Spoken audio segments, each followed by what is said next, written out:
I am a pedophile. I'm not a monster. I have the attraction, but I don't act on it.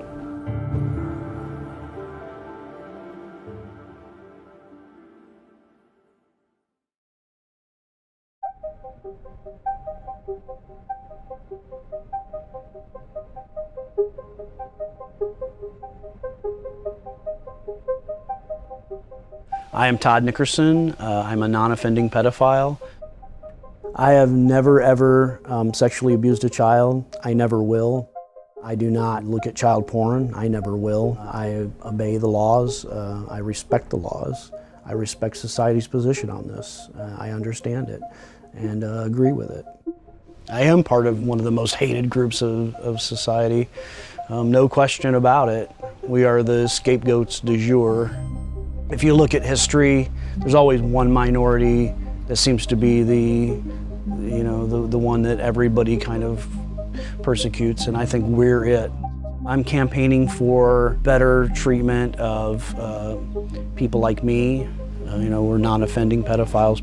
Not all pedophiles are child molesters, and not all child molesters are pedophiles. Pedophile is, strictly speaking, is just somebody who has the sexual attraction to children.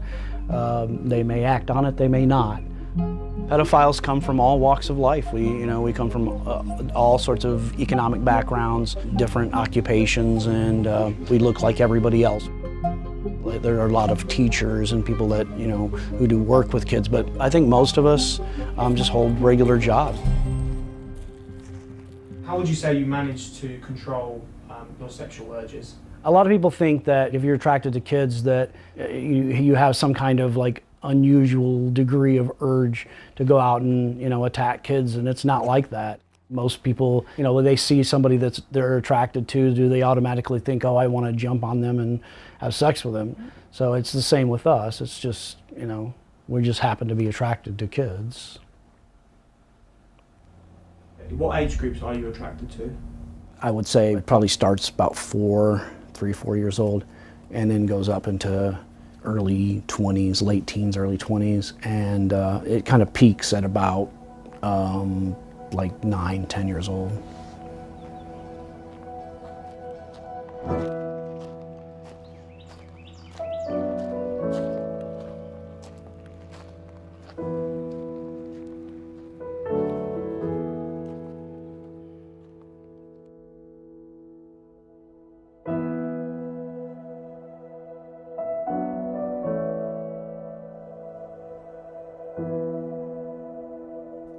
I'm a political activist for Virtuous Paedophiles, which is a forum that I belong to. I'm out, talking to the media and things, and basically making the case for VirPed. The forum is devoted to helping pedophiles who do not want to offend. There are approximately a few thousand members. We have people who do feel guilty, deal with shame, and we try to help them get past that because, they didn't choose their sexuality. As long as they're not acting on it and they're devoted to doing the right thing, our philosophy is there's no reason to feel guilty for that. We can talk about books or movies or music or whatever, Basically, it's just a hangout spot, kind of an all-purpose forum for non-offending pedophiles. My goals are to educate the public and also to bring people who are struggling with this attraction to our forum so that we can help them, provide a circle of support for them. There's not a lot of people that are out and doing what I do. There's just a handful of us doing it.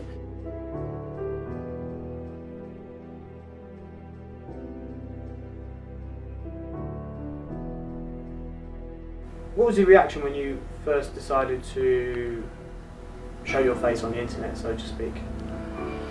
What was the reaction from the public, or? Yeah.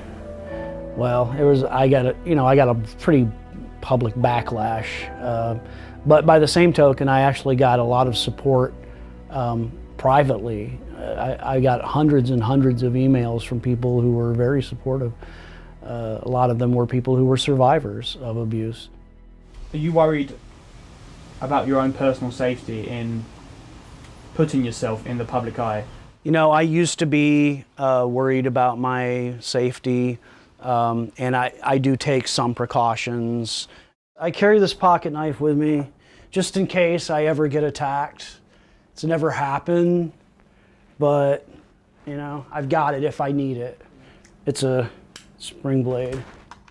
There might be some crazy out there who decides to attack me.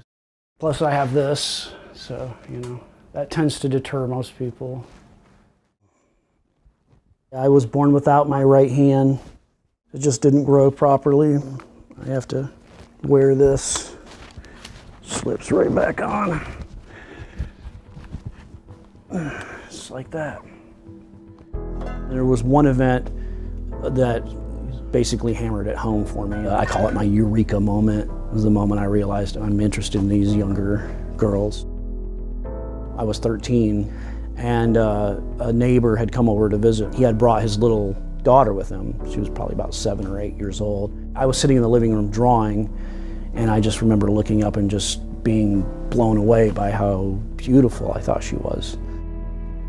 Initially, I repressed the feelings, you know, especially in my teen years.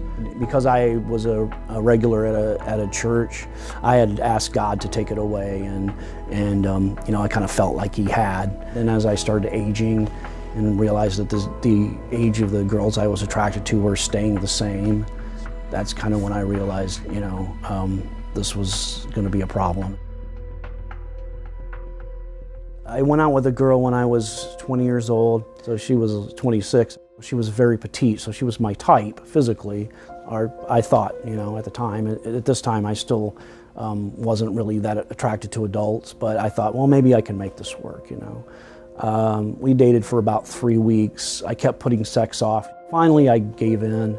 We tried it. It just didn't work. I went on a couple of dates after that with a couple of girls, but you know, it never really got past that first date stage, and it just, my heart wasn't in it. For all intents and purposes, I am a virgin. You know, I've never had full-blown sexual intercourse. It just hasn't happened. You had suffered abuse as a child. Can you tell us about that? I came over to visit my grandmother. There was a guy that they didn't really know him that well. He was an acquaintance. And she asked me if I would take him outside to show my grandpa's garden. He went out to the side of the garden and sat down on the ground and patted the ground, indicating he wanted me to sit by him. And so I did, and then he just basically touched me. So it was a one-time event. I wouldn't say that it was the only thing that led to my sexuality. I would say there was probably a lot of other things that led me in that direction. But yeah, I think it was probably a contributing factor. You know, I am a pretty reclusive person by nature.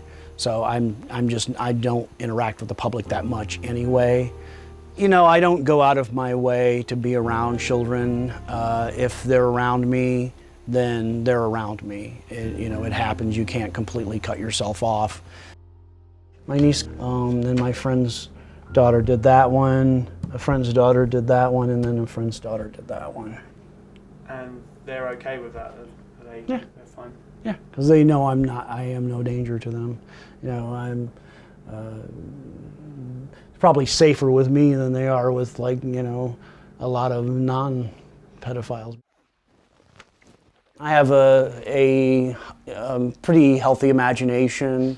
I think it helps me to process my sexuality in healthy ways that don't involve any real children.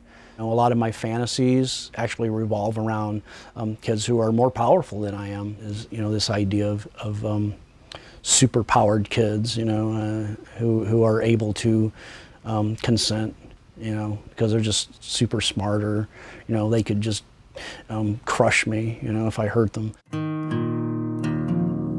My family recognizes that I'm doing something important, you know, that I'm kind of a pioneer, that I'm out here doing something that really needs to be done, and, you know, raising awareness and letting people know what people like me deal with and what we struggle with. I'm happier every day, and I feel like I have a purpose now. I am neither proud or nor ashamed of being a pedophile. At this point, I just accept it. It's who I am.